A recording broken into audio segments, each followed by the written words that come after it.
What's up, guys? This is Nick from Nick's Dividends. Every week we go over my portfolio and see what's changed and discuss why. If you like my content, please like and subscribe. Let's begin with a recap of January. Realty Income paid $3.73 and dripped 0.056 shares, while JP Morgan paid $11 and dripped 0.079 shares. I highly encourage using the dividend reinvestment plan, as while it doesn't seem like much on my individual stocks, it adds up in the long run. This will be much more apparent when my dividend for SCHD comes in. Overall, for January, I was able to add just over $600 to the account. Moving to the micros, 3M was down 2.3% on Monday, possibly related to Johnson & Johnson losing the ability to discharge its talc baby powder lawsuit debt via bankruptcy, which will likely affect 3M's strategy for the earplug lawsuits. Tech appears to have slid about 2% as a whole today. I'm not seeing any specific news to Microsoft or Apple that would explain it. Due to almost everything being down on the day with very little specific news to any stocks, I think this may be the market being nervous about the upcoming interest rate hike from the Fed, expected to only be 0.25%. On Tuesday, Home Depot was up 3% due to an increase in the National Association of Home Builders House Market Index. Home builders are feeling much more confident and are expecting to build more homes in 2023 than originally estimated. Microsoft gained almost 2% due to ChatGPT having released a tool to help detect AI-generated text.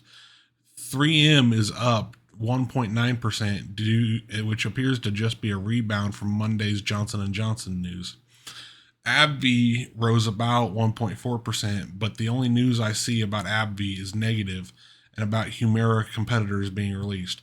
Hopefully that has been priced in over the last month and we don't see any more substantial drops with AbbVie. Seems today was a green day in the market in general. Possibly the housing market index news has influenced the market as a whole and not just the industrials and their distributors. The market was surprisingly up on Wednesday. It almost feels like the market had priced in a 0.5% interest rate hike and we are reaping the benefits of it only being 0.25%. Meta carried the tech on Thursday with a great earnings report. Post-market, Apple, Amazon, and Google reported bad news which caused them all to drop. I expect this to show on Friday in other stocks.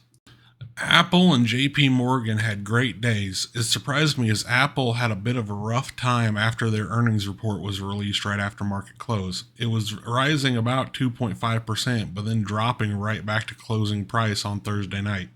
I didn't listen to the earnings call, but it appears the analysts were happy with what was said as it closed at $150 a share, which is $10 over the Thursday close. JP Morgan has no real news attached to it for its 1.5% raise. Duke, 3M, Home Depot, and Microsoft all had rough days, as did most of the market. Kind of surprised my account only dropped $100 in value. Apple and JP Morgan did a lot of the heavy lifting today. AbbVie and Realty Income both had sideways Fridays. It's surprising to see what their charts look like on the micros, but that's got to be because of how small of a range they have for the week. Let's go to the transactions. For February, I've already managed to add $600 in the first week. Wednesday, I bought 2 shares of Duke Energy at an average cost of $102.39 and 2 shares of SCHD at an average cost of $77.42. Thursday, I added 1 share of Procter & Gamble when I saw that it dropped. Then on Friday, I saw Duke Energy drop almost 3% and added another share of Duke at $99. Moving to the portfolio, we are up to 10 shares of Apple, 10 shares of Procter & Gamble, 11 shares of AbbVie, 14 shares of Duke Energy, 11 shares of 3M, 4 shares of Home Depot, 7 shares of Microsoft, 55 shares of the ETF SCHD, a little over 11 shares of JP Morgan, and a bit more than 15 shares of Realty Income. Overall account value is $17,261 with about $26 left in cash. We are now up to $511 a year for my estimated income. a gain of almost $21 a year over last week.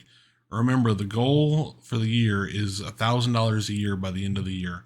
There weren't any changes in dividends, so my additions in SCHD, Duke Energy, and Procter & Gamble are the reason for the jump. Remember, this is just passive income I have from just owning these shares.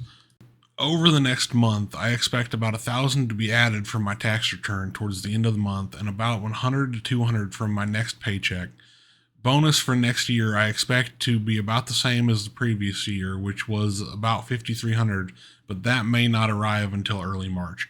Hopefully we see drops from Apple, Microsoft, and SCHD in the next month, as that is where I'd like to put the about $6,000 mentioned above.